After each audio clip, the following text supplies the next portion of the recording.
1, 10, 20. अन्योन्यमासीत् सञ्जल्पा अन्योन्यम् आसित् सञ्जल्पा उत्तमा श्लोकचेतसाम् उत्तमश्लोकचेतसाम् कौरवेन्द्रपुरस्त्रीणाम् कौरवेन्द्रपुरस्त्रीणाम् सर्वश्रुतिमनोहरः सर्वश्रुतिमनोहरः. Translation. Translation by Srila Prabhupada. Srila Prabhupada ki jai. Absorbed in the thought of the transcendental qualities of the Lord, who is sung in select poetry, the ladies on the roofs of all the houses of Hastinapura began to talk of him. This talk was more attractive than the hymns of the Vedas. You can go through the highlighted part. Anything sung in the praise of the Lord in Shruti Mantra. There are songs of Thakur Narottama Dasa, one of the acharyas in the Gaudiya Sampradaya, composed in simple Bengali language. But Thakur Vishwanatha Chakravarti, another very learned acharya of the same Sampradaya, has approved the songs by Thakur Narottama Dasa to be as good as Vedic mantras. Highlight the part, Prabhu? Yes, yes. The Vedic hymns. Yes, Prabhu. The Vedic hymns in the Upanishads are sometimes indirectly directed to the Supreme Lord. But the talks of the ladies were directly spoken of the Lord, and thus they were more pleasing to the heart. The ladies' talks appear to be more valuable than the learned Brahmanas' benedictions. Thank you.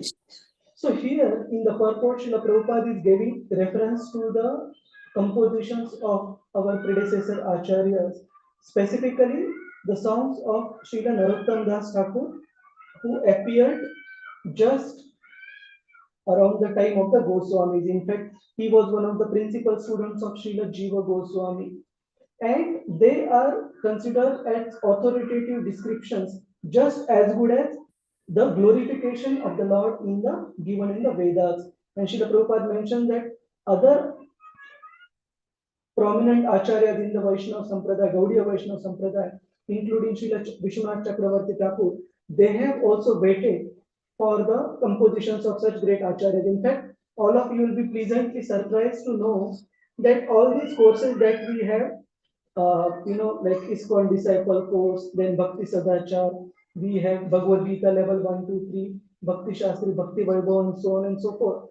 At the hierarchy of these Bhakti courses, the topmost course, the curriculum, it involves studying the songs of the Vaishnava Acharyas, especially Srila Narottam Das Thakur, Srila Bhakti Vinod Thakur, because so much of confidential meanings and purports are included in those compositions by the great Acharyas. So the point is, any sincere glorification of the Lord, which is consistent with the principles given in the Vedic scriptures, it is considered as very, very special. In fact, it is mentioned, it is considered as Shruti. Anything sung in the praise of the Lord is Shruti mantra. But of course, we can't say that I will also compose from my side. Whatever compositions are done by the predecessor Acharya, they are good enough for us to read, study, and take lessons from, perfect our lives. And in the last purport, Srila Prabhupada is mentioning that the ladies of Hastinapur, it is not that they were very learned or they were scholars in Vedic wisdom and all that, but whatever simple glorification of the Lord that they were singing, it was very, very pleasing. It was as good as Shruti mantra. So can we think of any other incidents from the scriptures, specifically Srimad Bhagavatam, Prabhuji's, Mataji's, where the simple ladies, they excelled great learned Brahmanas in their understanding of the Vedic principles and their subsequent interaction with Lord Krishna based on that understanding. Can we think of any example? Don't directly answer. Devotees can raise their hand. Oops, sorry. Oops.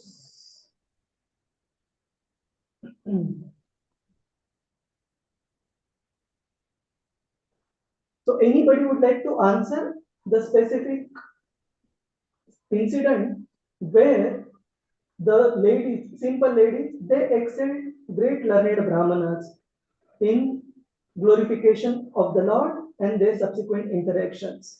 So, Divya Rukmini Mataji, Hare Krishna. It's Kayadu. It's a mother of Parikshit Maharaj. Kayadu was Yes, Prahlad Maharaj. He accepted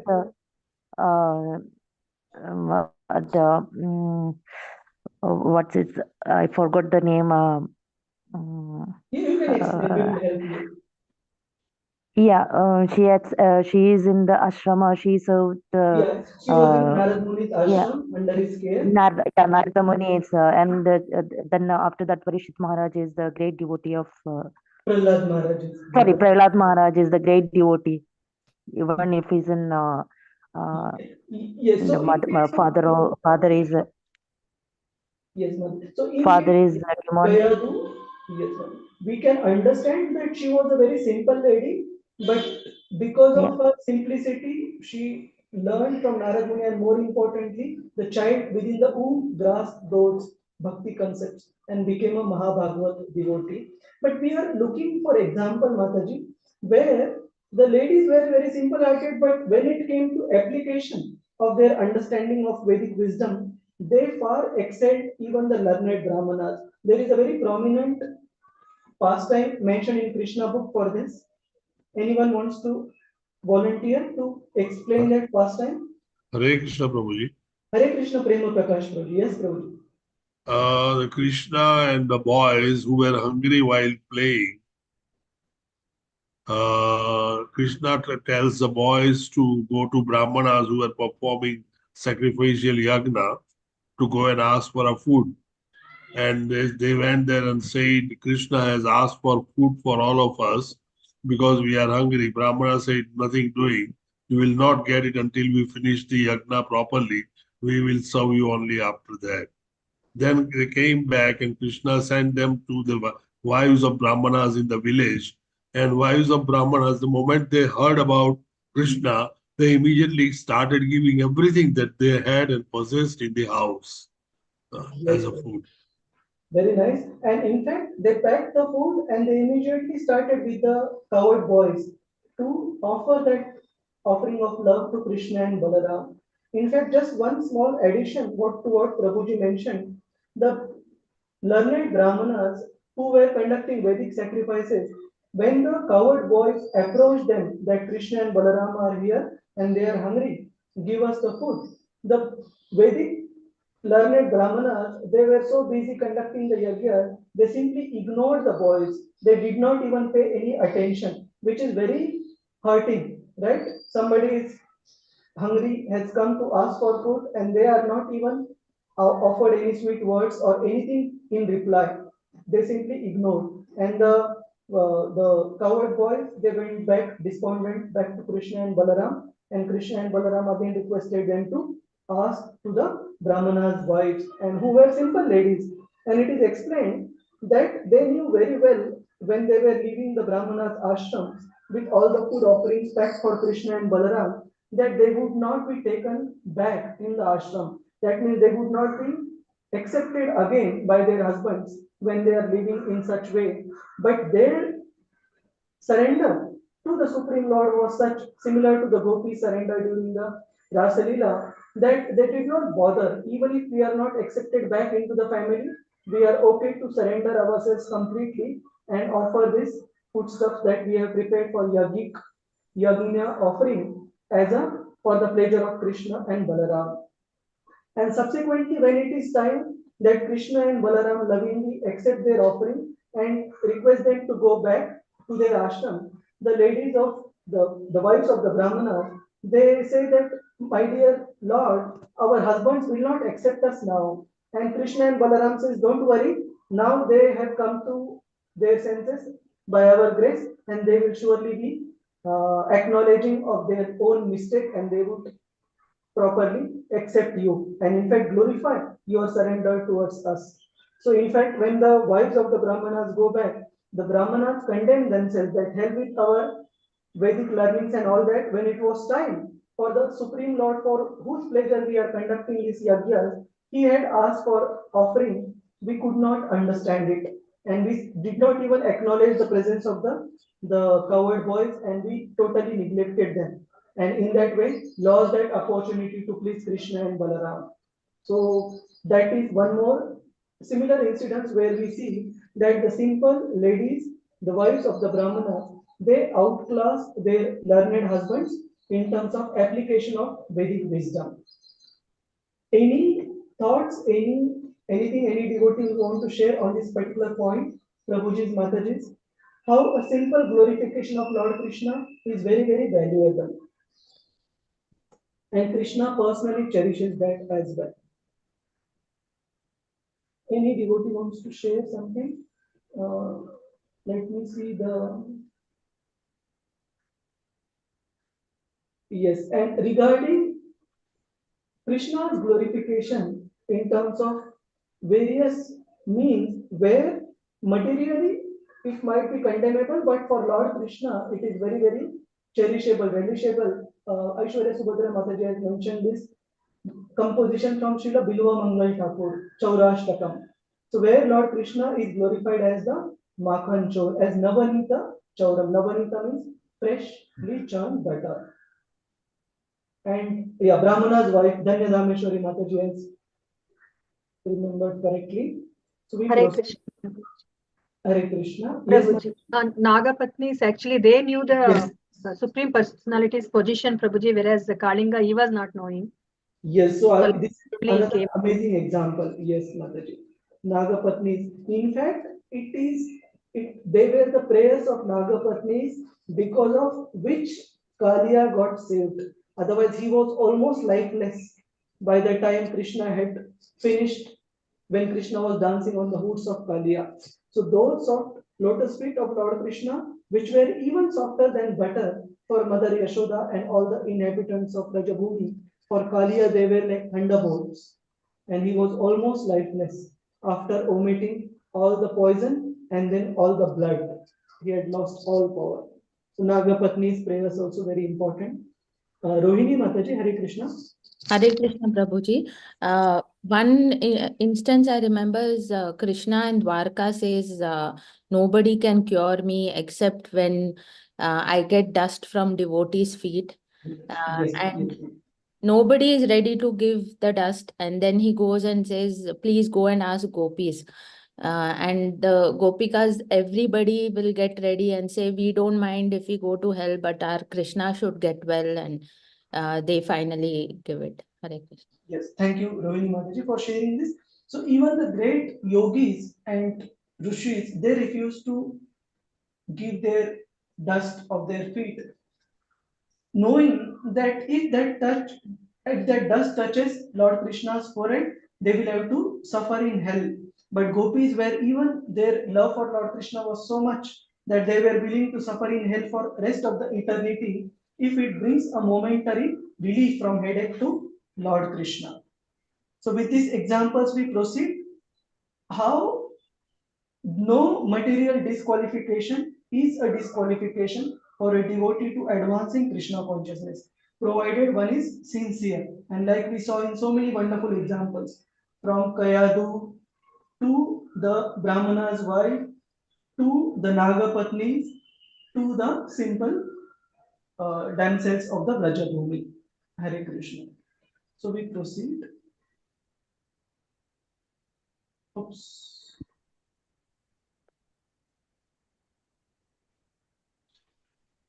Yeah, so next few verses are a bit philosophical. So we will only cover the translation and few important points from the purport, but we won't recite through them. Okay, so we would need one devotee volunteer. Anybody would like to read through? Hare Krishna. We'll go through text till next 5-6 verses. Usha Kamat Mataji. Hare Krishna. Hare Krishna, Prabhuji. Translation by His Divine Grace, Srila Prabhupada, Prabhupada ki Jai. They said, here he is, the original personality of Godhead, as we definitely remember him.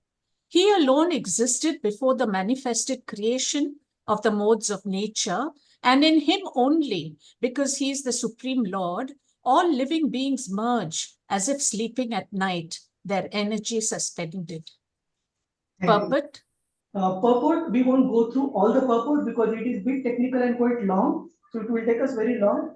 But in short, Srila Prabhupada explains about the day, night, and entire lifespan of Lord Brahma and explains how there are different annihilations that happen when. How many annihilations are there, Prabhuji? How many have we heard? Anyone would like to try? 4. Four. 4 types. Okay. Which one? Yeah. Rukmini Mataji? It's Nitya, Naimitika, Prakritiya, and Atyantika. Just explain in plain English. It's Nitya is the daily annihilations happening to the living entities. That's the normal one. And Naimitika is the 100 days of 1 day of Brahma. And Prakritiya is the annihilation including the Brahma. It's 100 years of Brahma, and Atyantika is the final. It's the final means the annihilation. That's they are getting the liberations.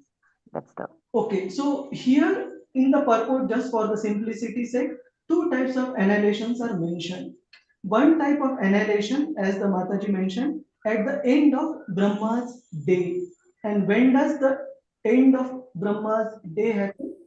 Which is at the end of basically 4.32 billion years. So 4.32, if we make it twice, then it forms the 24 hours of Brahma. So these calculations, they may seem bit technical. So if brain allows, you follow it.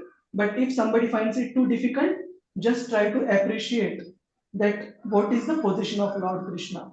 So the ladies of Hastinapur, they are glorifying Lord Krishna's position that he existed before the creation and he would also exist after the end of creation. And the end of creation specifically happens at the end of the day of Lord Brahma, and second annihilation happens at the end of life of Lord Brahma.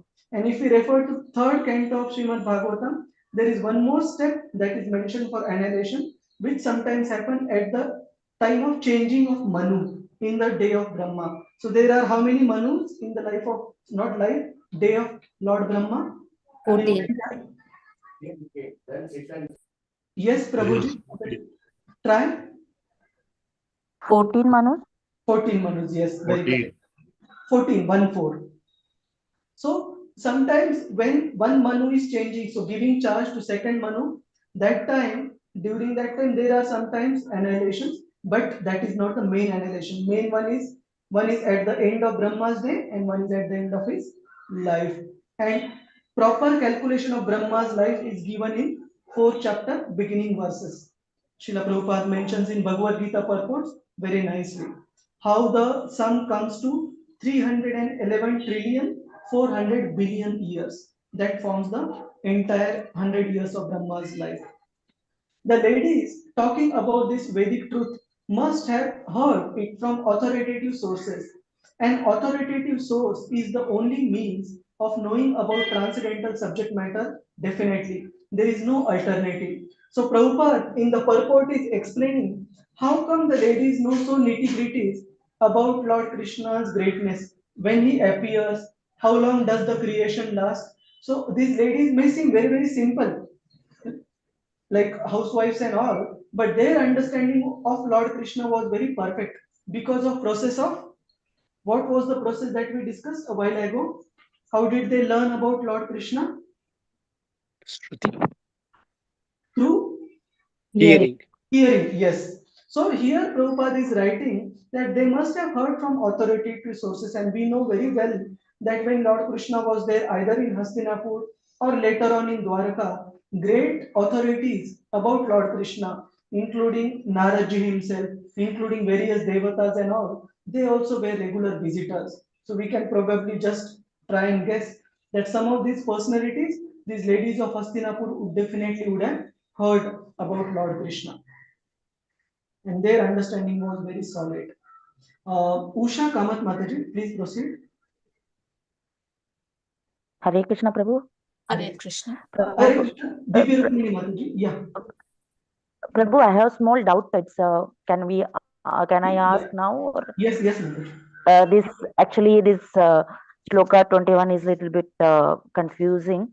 So, as per the annihilation, 4 annihilation, here they mention only 2 annihilation, like the 1 day and 100,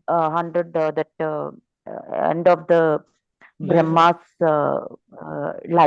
lifespan. So, when 1 day, when the 1 day of annihilation of that Naimitika Pralaya happens, all the Jiva Tattva is resting where it is resting with, resting with the Brahma, and what is happening to the material world that time? Vishnu, not with Brahma, it is resting in the body of Lord Vishnu. So that is also mentioned in the purport, Mataji. Yeah. Yeah, but when the material annihilation happens, all the Mahatattva and everything is resting in Mahavishnu, no? Or in even the Mahatattva and the material world. So that means the both annihilation. To avoid confusion, I will pause you here. 2 types of compressed content Srila Prabhupada mentions in the purport. One is the Mahatattva, which includes all the 5 elements and which includes everything in the material world. And second point he mentions is Jiva Tattva, that all the living entities in a combined form, like together form, they also rest in the body of Lord Vishnu. So matter as Mahatattva, living entities, marginal energy as Jiva Tattva, both rest in the body of Lord Vishnu. That's what Srila Prabhupada writes. Yeah, that is the material annihilation, no? That's the Prakriti annihilation. But before that, the 1 day of Brahma is going to sleep, that time, 1 day of Brahma, it's a Naimitika Pralaya. That's only the day, only the material, even the, I'm not sure. I will read out for you. It is clearly mentioned in the purport. I will read out for you. Hang on. And yeah, it's very different. Yeah. So both places, like say, hang on, 1 second. At the end of Lord Brahma's life, which takes place at the end of Brahma's 100 years of age, in our calculation, it is 8.6 billion into 30 into 12 into 100, which comes to 311 trillion, 400 billion years. That is Brahma's lifespan. There is complete annihilation of the entire universe, and in both the periods means at the end of Brahma's day and at the end of Brahma's life, both the annihilations. Okay. Hare Krishna, Prabhu. Now it's clear, Prabhu. Okay. Clear. Material energy it's clear. In the form of Mahatattva, marginal energy, which are the Jivas, in the form of Jiva Tattva, they merge and rest into the body of Lord Vishnu. Yeah, but I confused, Prabhu. In the 12th canto, it's mentioned like that 4 types of annihilation, and there it is mentioned this Naimitika Pralaya. It's only the Jiva Tattva is that is why it's all confusion. Okay, so for then now, the second clarify based on this purport, Mataji. Okay. Yeah, Prabhu. Hare Krishna. Hare Krishna, Prabhu. Hare Krishna. So let us proceed. Usha Kamat Mataji. Yes, Mataji. Yeah, Hare Krishna. Translation: the personality of Godhead, again desiring to give names and forms to his parts and parcels, the living entities, place them under the guidance of material nature. By his own potency, material nature is empowered to recreate. Yes, so this we will proceed. These are technical verses, but all of you can go through the purport at your leisure. Just the highlighted part, Mataji. Yes, the word bhuyaha indicates again and again. That is to say, the process of creation, maintenance, and annihilation is going on perpetually by the external energy of the Lord. He is the cause of everything, but the living beings who are constitutionally part and parcel of the Lord and are forgetful of the sweet relation are given a chance again and again to get rid of the clutches of the external energy. Yes. So this material world is being created by the Lord almost forever. And what is the reason? Because the rebellious living entities, they want to try and enjoy separately from the Lord. And because of that separate enjoyment mentality, they are given this forgetfulness of their eternal relationship, sweet relationship with Lord Krishna. The foolish and forgetful living being is always busy with false forms and false names. Modern nationalism is the culmination of such false names and false forms. Men are mad after false name and form. The form of body obtained under certain conditions is taken up as factual, and the name also taken bewilders the conditioned soul into misusing the energy in the name of so many isms. Yes, so this is very easy to understand that now we are born in a specific country, okay, India, and as a result of the way upbringing has happened and everything, we do have a certain feeling of we belonging to this particular nation, which is true in this particular life. But when we consider in absolute terms, Srimad Bhagavatam mentions that it is a only temporary phase. After this life, how much we are sure that we probably won't get birth into our neighboring country, whom we currently consider as our enemies. So all these isms, all these identification with the temporary identity that I am national of this particular nation or I am come from this particular family. These are all temporary identifications. And ideally, after understanding the philosophy of Srimad Bhagavatam, we should come above that as the part and parcel of Krishna alone without being attached to any isms. We proceed to the next verses. Text 23, Mataji. Translation. Translation. Here is the same Supreme Personality of Godhead whose transcendental form is experienced by the great devotees who are completely cleansed of material consciousness by dint of rigid devotional service and full control of life and the senses. And that is the only way to purify existence. So this is all the ladies of Hastinapur glorifying Lord Krishna. And in the purport, Srila Prabhupada gives various examples that simply by being engaged in devotional service, a devotee, he becomes Jitendriya. He completely is able to overcome the influence of the senses. And not only overcome, thoroughly overcome. But on the other hand, there are examples of the great yogis like Vishwamitra Muni and all. Of course, Vishwamitra Muni, the glorious thing is he may have faltered and everything, but the conclusion is glorious that finally he achieved the grace of Lord Ramachandra. He became the spiritual master of Lord Ramachandra. So that is what we should remember.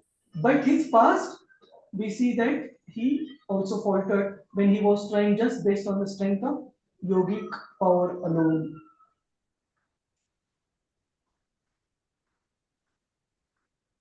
I will quickly read because we want to stress on some of the later verses in this chapter. Oh dear friends, here is that very personality of Godhead whose attractive and confidential pastimes are described in the confidential parts of Vedic literature by his great devotees. It is he only who creates, maintains, and annihilates the material world and yet remains unaffected.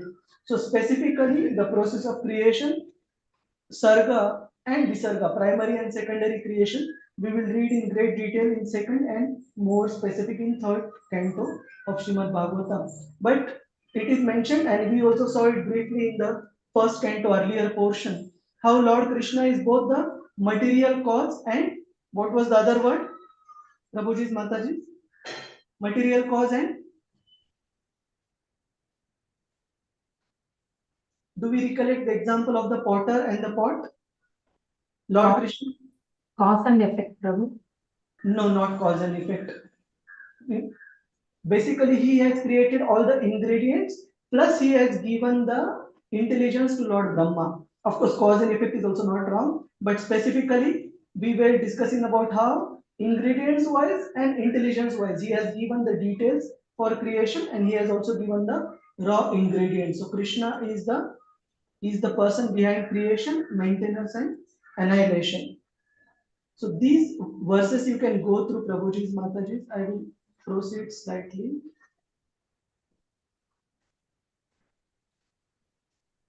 Yeah, and specifically why Lord Krishna has created these universes, just like here it is mentioned. Usha Mataji, please continue. Hare Krishna. Whenever there are kings and administrators living like animals in the lowest modes of existence, the Lord in his transcendental form maintains his supreme power.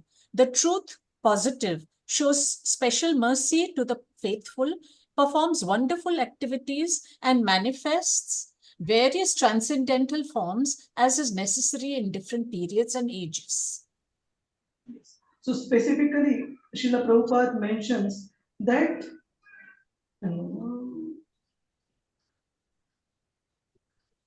so the material world is created by the Lord just to fulfill the desires of the conditioned souls, namely the Nitya Baddha, the ever conditioned living entities. And the analogy is given just as naughty boys are provided with playing cradles. So, to be honest, I know cradle, but I don't know what is playing cradles. But what we understand is sometimes, just like a child, it insists on emulating the elders, the parents, and they get a play replica of it. Say, for example, a play toy kitchen or a play toy car a child is given, just so that they also get the satisfaction of cooking in the kitchen or driving a vehicle. So similarly, Lord Krishna also creates the world just as a play toy for the rebellious conditioned souls, living entities. And how many types of living entities are mentioned in the purport are two types. One is the Nitya Baddha, which means ever conditioned. Ever conditioned doesn't mean eternally, but it means for a very, very long period of time. It is as good as eternal, very long period of time. And second is Nitya Siddha, who are ever liberated. So any example of ever liberated, Prabhuji's, Mataji's? Try, don't worry about being right or wrong. Narada. Narad Muni, yes. Srila Prabhupada. Sukdev Goswami. Sukdev Goswami. Shukadev Goswami, Srila Prabhupada, Pandavas, all these great devotees who are like eternal associates of the Lord. आलेत का त्यांना सांग की माझा online class सुरू आहे just त्यांना बसून घ्या आतमध्ये त्यांना बसून घे त्यांना म्हणा थोडा वेळ थांबा मी येईल sorry Prabhuji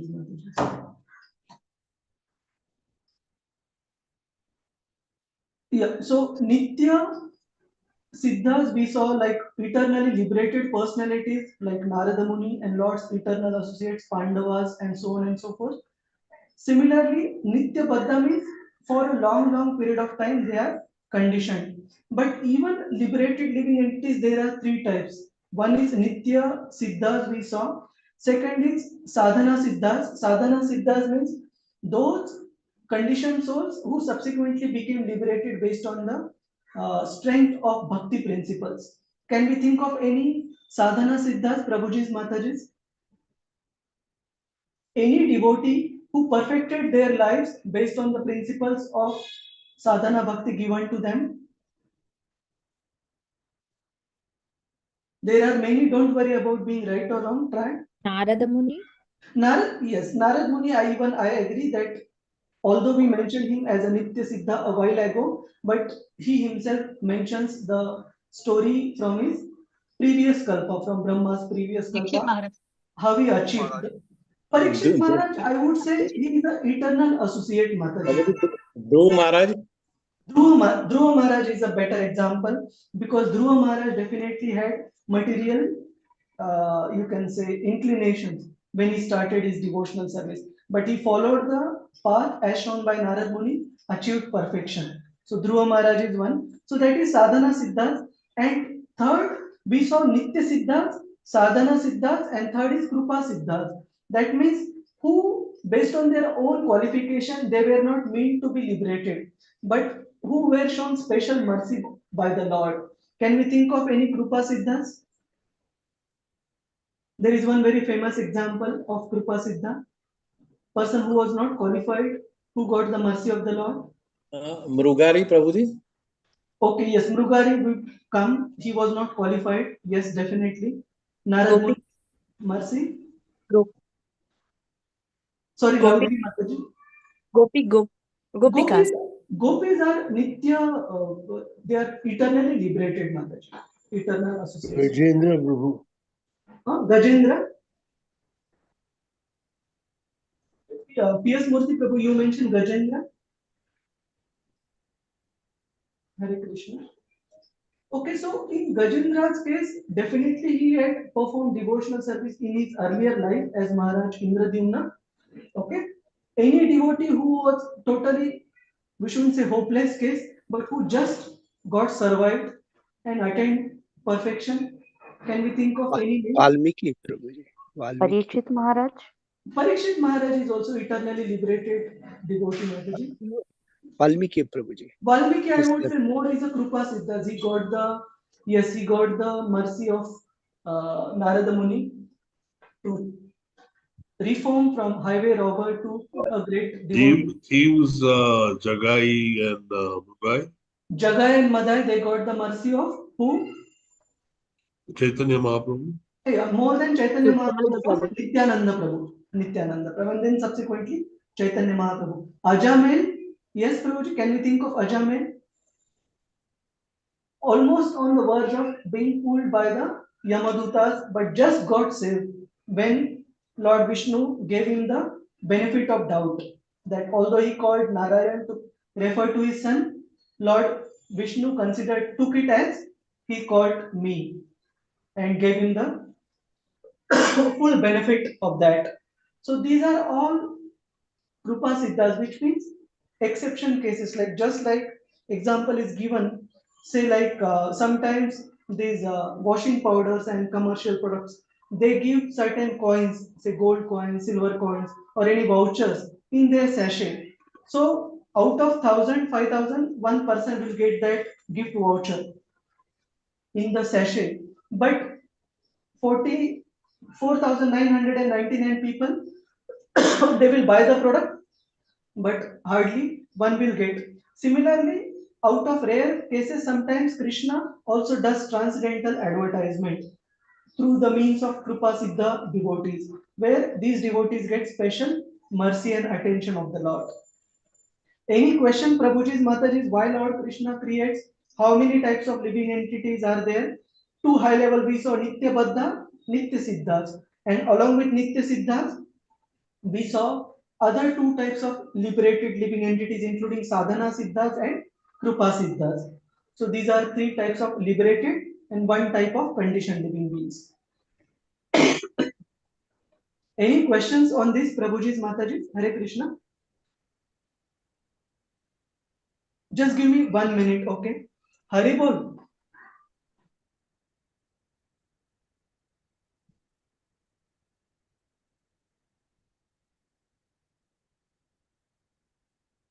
Prabhuji's Mataji, my apology. Just give me 1 minute, please. 1 minute.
Hare Krishna, Prabhuji's, Mataji's, apologies. So any questions, comments on these 4 classes of living entities that we just saw? Prabhuji's, Mataji's, Hare Krishna.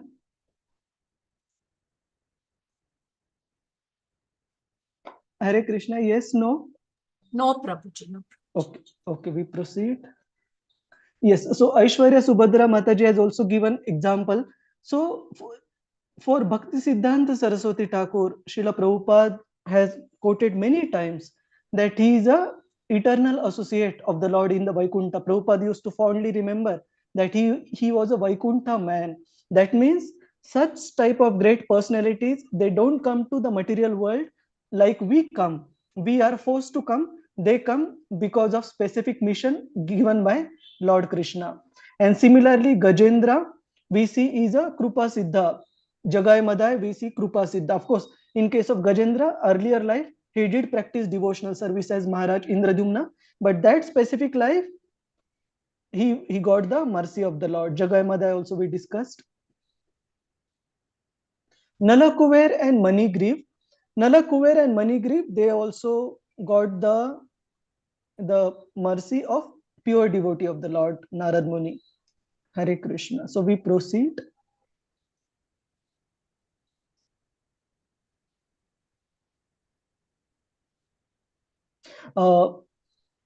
Any other devotees would like to read through Prabhuji's, Mataji's? Now we will go through the verses bit more into detail, last few verses. Dhanya Dhameshwari Mataji, Hare Krishna. Hare Krishna Prabhu. Hare Krishna. In translation by Srila Prabhupada ki jai. Oh, how supremely glorified is the dynasty of King Kedu, and how virtuous is the land of Mathura, where the supreme leader of all living beings, the husband of the goddess of fortune, has taken his birth and wandered in his childhood. Thank you, Prabhu. So before we go to the purport, now the ladies of Hastinapur, they, after glorifying Lord Krishna's position and those in relation to Lord Krishna, they are glorifying the various places where Lord Krishna is eternally residing. And we will see what is special with these places. Yes, Mataji, please proceed. His birth. His birth is like the appearance and disappearance of the sun. The sun rises in the eastern horizon, but that doesn't mean that the eastern horizon is the parent of the sun. The sun is existent in every part of the solar system, but he becomes visible at a scheduled time and also becomes invisible at another scheduled time. Similarly, the Lord appears in this universe like the sun and again leaves our sight at another time. Thank you. So Prabhupada is explaining that just like when we say the sun has set or the sun has disappeared, it doesn't mean that it has set. It just means that it has disappeared from our side, but it is rising somewhere else for sure. Similarly, Prabhupada explains in the purport, when we say Lord Krishna's birth, it simply means that he has appeared before our vision in this particular universe. But as soon as Krishna concludes his pastimes in this universe, he is already appearing in some different universe. So even now, in some universe, Mother Yashoda would be binding Krishna in Damodar Lila. Even now, in some other universe, Krishna would be speaking with Arjuna on the knowledge of Bhagavad Gita. So all these pastimes are Nitya Lila, eternal pastimes. And in one universe or another in the material creation, they are always going on. And this point we had also touched in the departure of Bhishmadev, that devotees like Bhishmadev, they conclude their pastimes in one particular universe just to join the Lord in his pastimes in other universe. So these are all called as Nitya Leelas, eternal pastimes.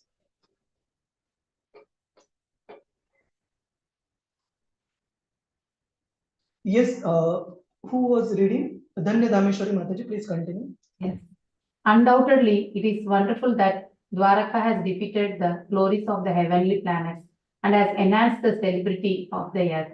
The inhabitants of Dwaraka are always seeing the soul of all living beings, Krishna, in his loving feature. He glances at them and the sweet smiles. Hare Krishna. Thank you, Manu. So in the purport here, Srila Prabhupada explains that how the residents of the earth are very fond of going to the higher planetary systems, the heavenly planetary systems. And Srila Prabhupada gives the example of man wanting to go to moon and so on and so forth. Why? Because Bhagavatam says that the earthly people, they know that higher level of enjoyment exists in the heavenly planetary systems, in the heavenly planets. But here Dwarka is being glorified even above heavenly planets. Why? Because Lord Krishna is personally interacting with the residents of Dwarka through his beautiful glances and favors with his smiles, sweet smiles. Hare Krishna. Yes, Mataji, please proceed. The highlighted one. Considering all this, the heavenly planets are more celebrated than the earth. But the celebrity of earth has defeated that of the heavenly planets because of Dwaraka, where Lord Sri Krishna reigned as king. Three places, namely Vrindavana, Mathura, and Dwaraka, are more important than famous planets within the universe. These places are perpetually sanctified because whenever the Lord descends to the earth, he displays his transcendental activities, particularly in these three places. They are perpetually the holy lands of the Lord, and the inhabitants still take advantage of the holy places, even though the Lord is now out of their sight. Thank you. So this point, even I learned first time while learning this purport. Here, Srila Prabhupada is writing that whenever Lord is appearing on this, in this Hare Krishna, there is some background sound. Rasarangini Mataji, can you check please? So whenever Lord Krishna is appearing in this Brahmanda on the 28th cycle of the Divya Yugas in one day of Brahma, he is specifically appearing in these particular places, Vrindavan, Mathura, and Dwaraka. So it is not that only the recent pastimes happen in these places. Perpetually, whenever Lord Krishna is appearing, these will be the places of his residence. So they are very, very special. And even now, when Krishna is out of sight, just 500 years back, these places still carry their significance because of perpetual pastimes of the Lord.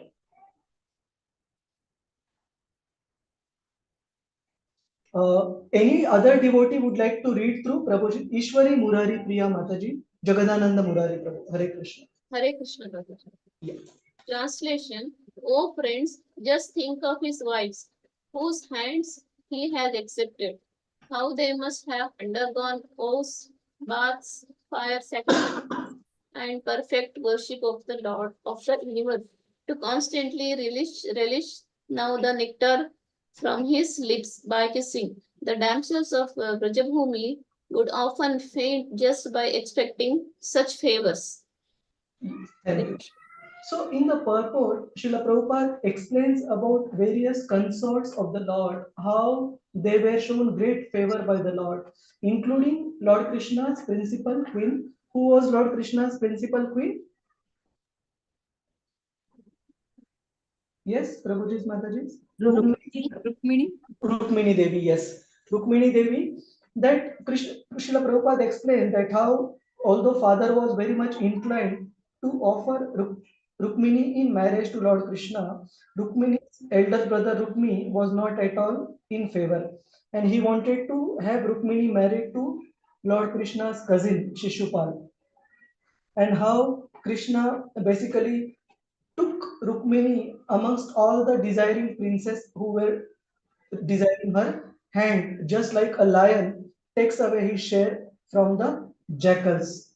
So he showed great favor. Similarly, Prabhupada also explains about other principal queens, including Satyabhama, including Jambavati, who were accepted by the Lord as a gift from their respective fathers.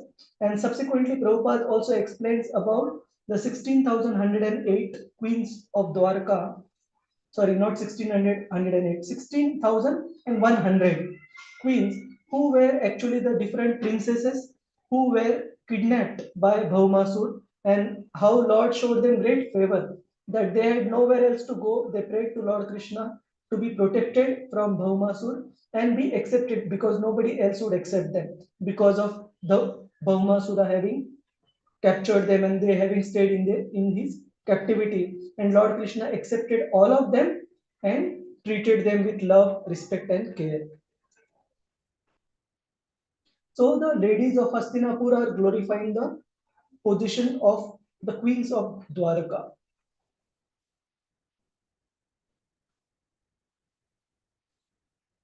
And subsequently, how Lord Krishna gifted all his queens, 16,108 queens, with how many children each?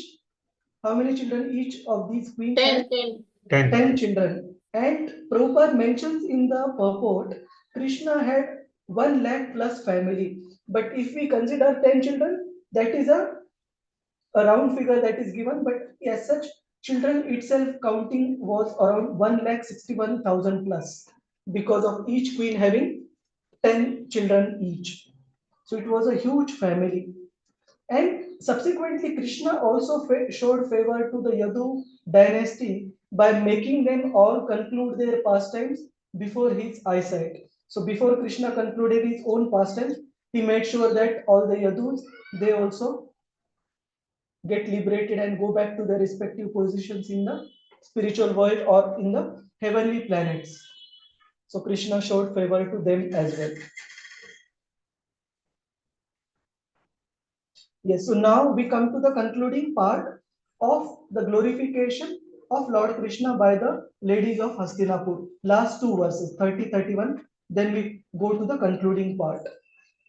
Yes, Ishwari Murari Priya Mataji. Hare Krishna. All these women auspiciously glorified their lives despite their being without individuality and without purity. Their husband, the lotus-eyed personality of Godhead, never left them alone at home. He always pleased their hearts by making valuable presentations. Yes. What do we learn from this, Prabhuji, from Lord Krishna being an ideal householder? What do we learn from this particular? This is mentioned very briefly. Krishna book mentioned this in great detail. How Lord Krishna, externally speaking, he used to lead a life exactly like a henpecked husband. That's what Krishna book mentions. What do we learn from this? Yes. What is the conclusion? What is learning for a sadhaka bhakta, especially for the Prabhujis? What is the learning out of this? How to lead an ideal household life he shows to people. Yes, how to lead ideal household life, including how to keep our own family members also very happy and content in their own day-to-day lives.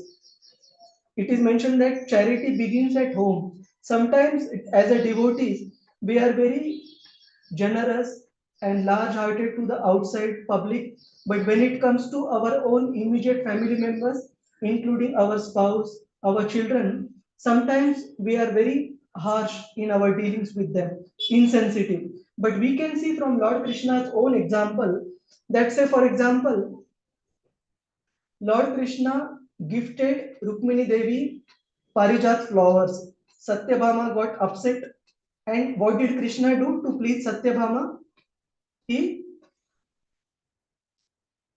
What did he do? He brought Parijata plant from heaven.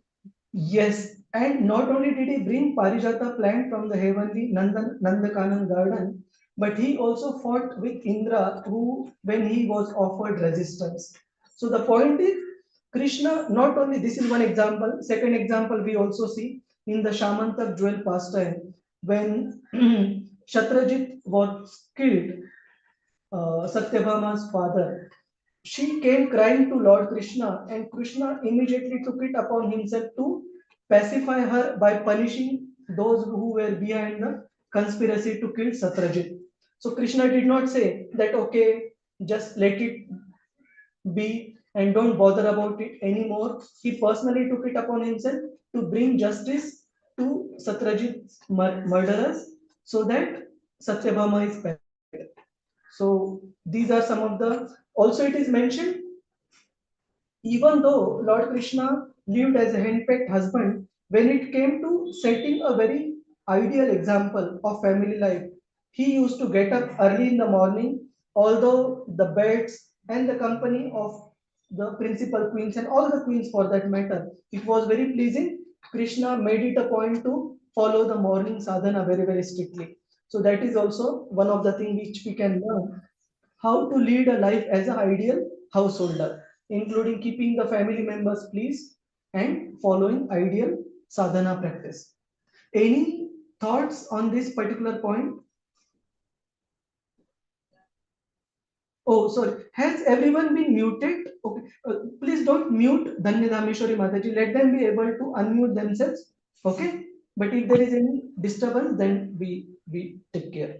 No, Prabhu, that time you told to take care, na, Radhika Mataji. That time it was muted only, I told. Okay, fine. But are devotees able to unmute and ask if they want to ask something? They are able to unmute, Prabhuji. Okay, fine. So any question on this particular point of Lord Krishna showing example as an ideal householder and the queens of Hastinapur glorifying Lord Krishna's position. Hare Krishna. So now we come to the concluding portion of this chapter. 1 second. Yes, any devotee would like to read through this purport? Hare Krishna. Vipin Vilas Krishna Prabhuji. Yes, Prabhuji. Hare Krishna Prabhuji. Hare Translation by His Divine Grace, Srila Prabhupada ki jai. All these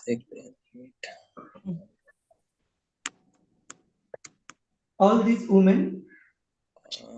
My hand is there. Let me down. Okay, wait. Yeah, okay. All these women auspiciously glorified their lives despite their being without individuality and without purity. Their husband, the lotus-eyed personality of Godhead, never left them alone at home. He always pleased their heart by making valuable presentations. Hare Krishna. Purport. The devotees of the Lord are purified souls.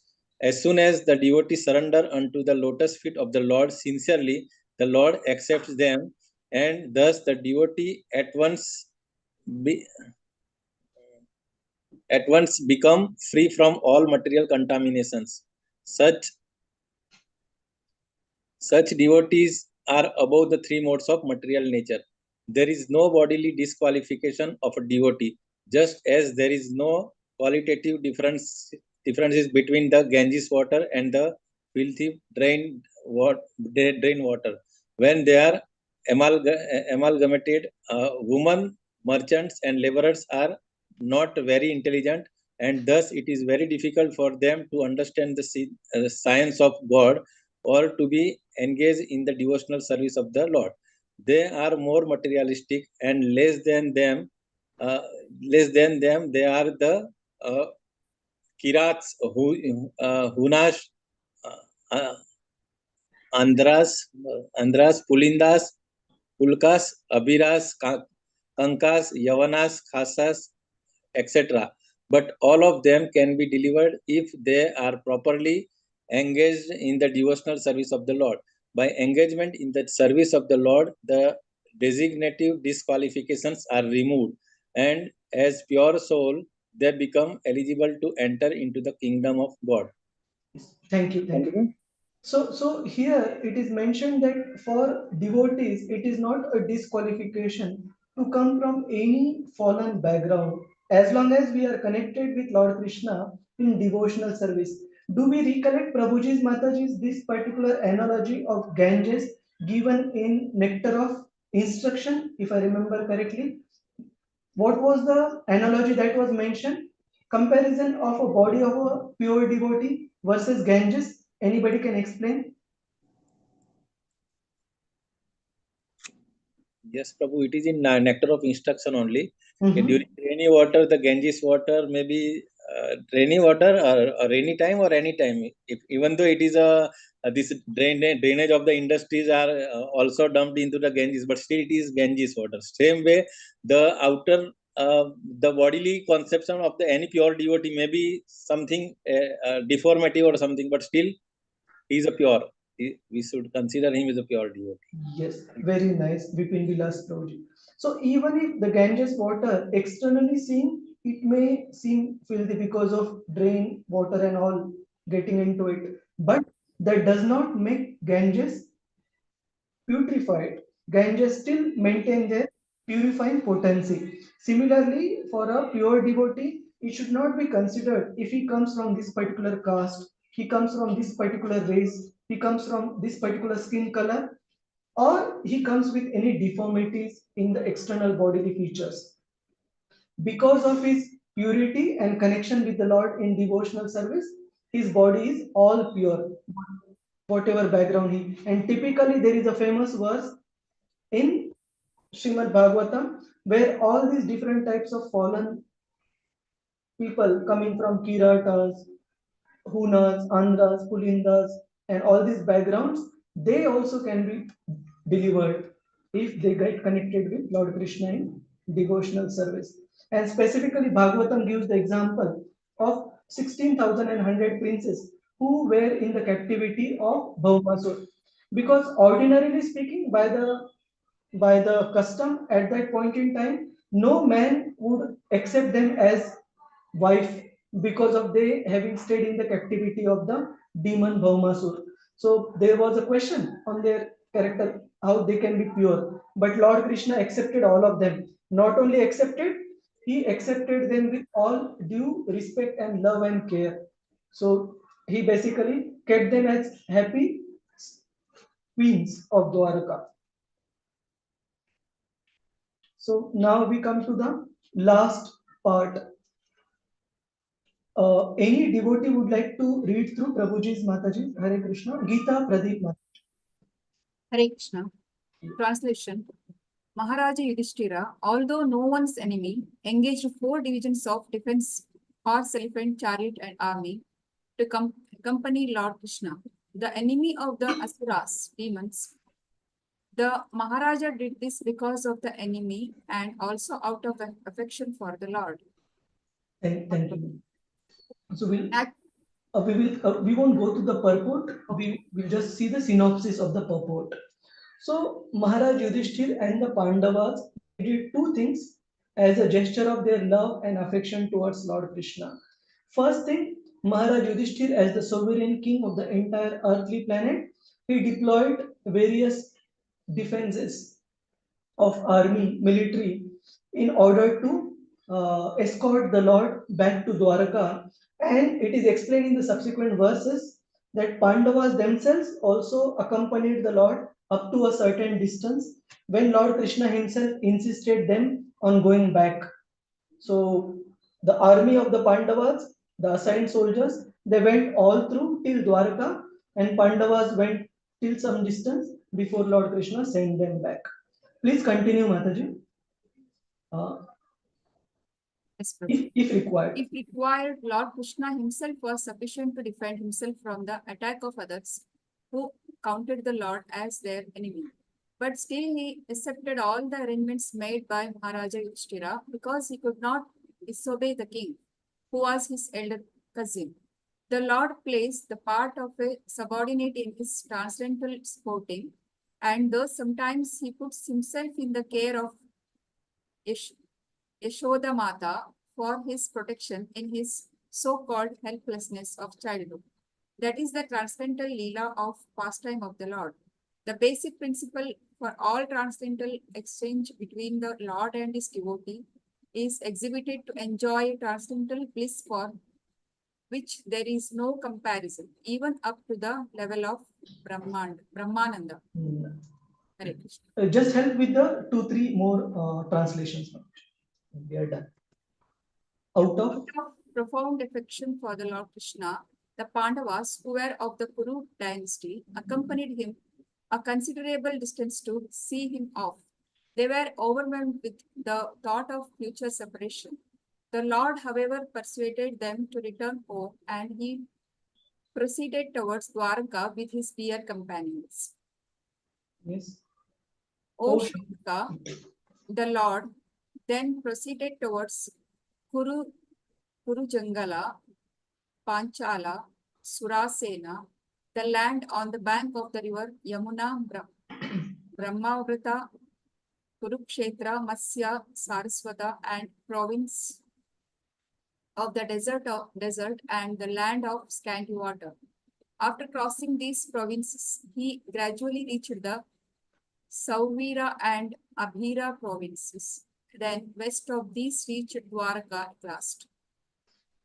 And in the purport, Srila Prabhupada very fondly mentions that based on the description of, like say for example, land with scanty water, Prabhupada mentioned that means the Rajasthan desert was there at the time of Lord Krishna also, and it is not that it is recently created based on the description. But best statement of Srila Prabhupada I liked was this.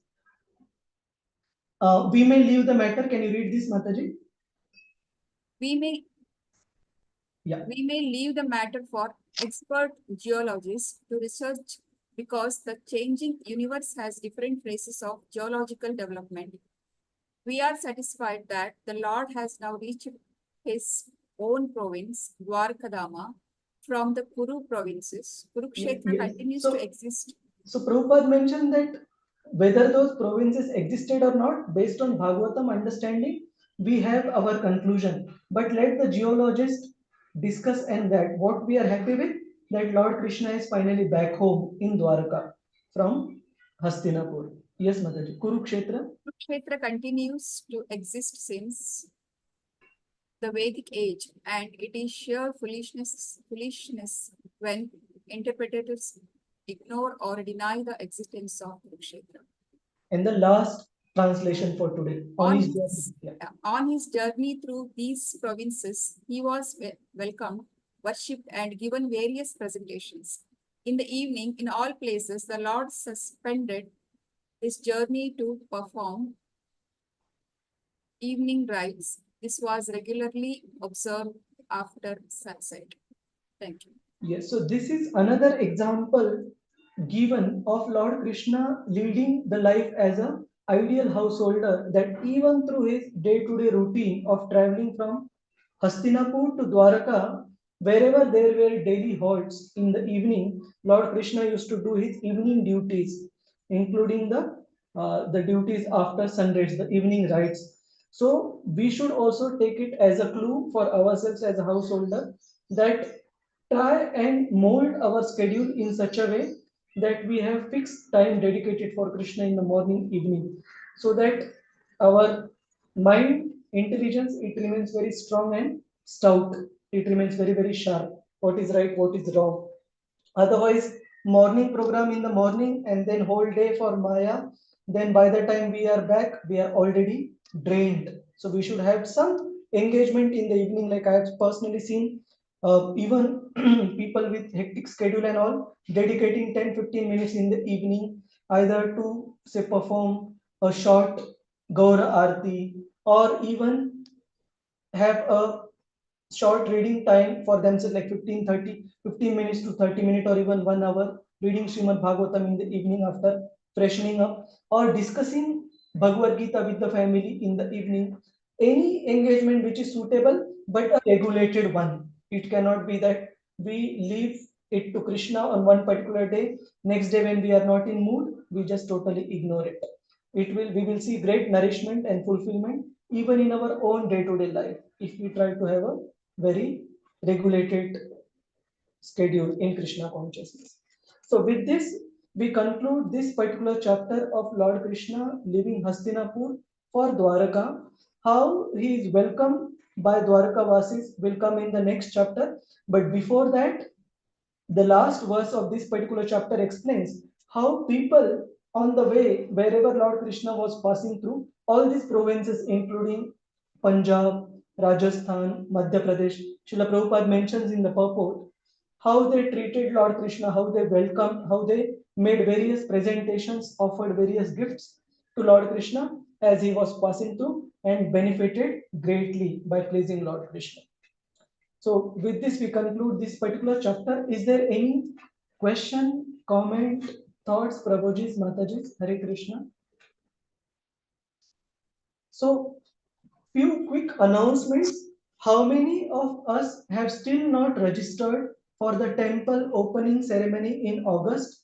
Prabhuji's, Mataji's. Rasarangi, Mataji, you can stop the recording. Let me see if I can do that. I can't see. Stop recording. Are you able to stop recording? Dhanya Dhameshwari Mataji or Rasarangi Mataji? Hare Krishna Prabhuji.